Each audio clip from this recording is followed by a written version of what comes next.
राधे कृष्ण दोस्तों। ओम नमो भगवते वासुदेवाय नमः।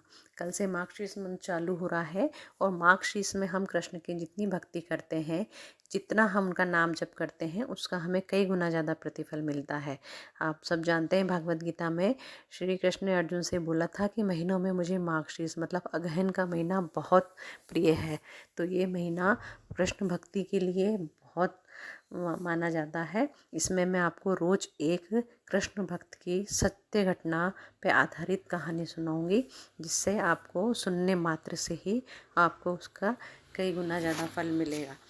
तो कहा जाता है कि अंधेरे में अपनी छाया भी साथ नहीं देती, बुढ़ापे में अपनी काया भी साथ नहीं देती। सारा जीवन दांव पर लगा दिया जिसके लिए अंत समय में वो माया भी साथ नहीं देती।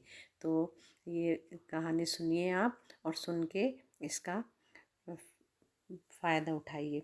श्री गोवर्धन नाथ श्रीनाथ जी के एक भक्त हुआ जिनका नाम त्रिपुरदास जी था। इन्होंने ऐसी प्रतिज्ञा की थी कि मैं प्रतिवर्ष शीतकाल में ठाकुर जी गिरिराज जी श्रीनाथ जी के लिए दंगला अंगरखा मैं भेजा करूँगा, मतलब जो गर्म कपड़ा होता है वो भेजा करूँगा। तदनुसार ये अत्यंत ही बहुमूल्य वस्त्र का अंगरखा सिलवाते थे। फिर उसमें सुनहरा गोटा लगवाते और बड़े प्रेम से भसते थे। यही कारण है कि इनका भेजा हुआ अंगरखा ठाकुर श्रीनाथ जी को अत्यंत प्रिय लगता था और मंदिर के गोसाई श्री विट्ठल नाथ जी भी उसे बड़े प्रेम से ठाकुर जी को धारण करवाते थे।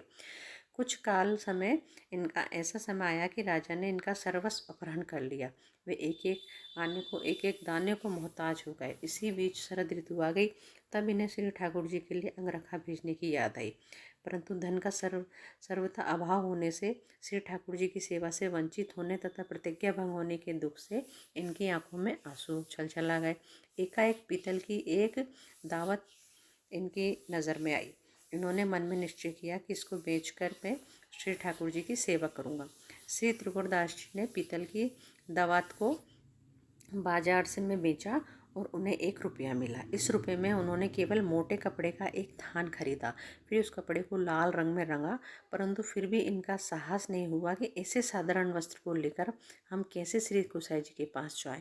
अतः उसे घर में ही रख लिया। सोचा था कि श्री गिरिराज जी की ओर से कोई आएगा तो उसे भिजवा दूंगा। इसी बीच श्री गोसाई जी का कोई सेवक अपने गाँव आया और सहज ही दिख गया। फिर तो इन्होंने उस वस्त्र को उस सेवक को देकर कहा, आप इसे भंडारी जी को दे देना। यद्यपि ये वस्त्र श्री गोसाई जी के किसी दास दासी के भी पहनने योग्य नहीं है, तो मुझ इस दीन की ये तुच्छ भेंट आप ले जाइए, परंतु एक बात का ध्यान रखिएगा। मेरी आपसे ये प्रार्थना है कि इस वस्त्र का समाचार श्री गोसाई जी को मत सुनाइएगा। उस सेवक ने श्री त्रिपुरदास जी के वस्त्र को लेकर भंडारी के हाथ में दे दिया। उस भंडारी ने उस वस्त्र को बिछाकर उसके ऊपर श्री ठाकुर जी के श्रृंगार के और बढ़िया वस्त्र रख दिए, परंतु परम स्नेही ठाकुर श्रीनाथ जी से भक्त के इस प्रेमोपार की अपेक्षा सही नहीं गई। वे व्याकुल होकर बोले, मुझे बड़े जोर से ठंडक लग रही है, सिर इसकी दूर करने का कोई उपाय करो। तब श्री गोसाई जी ने बहुत ही सुंदर सुंदर वस्त्र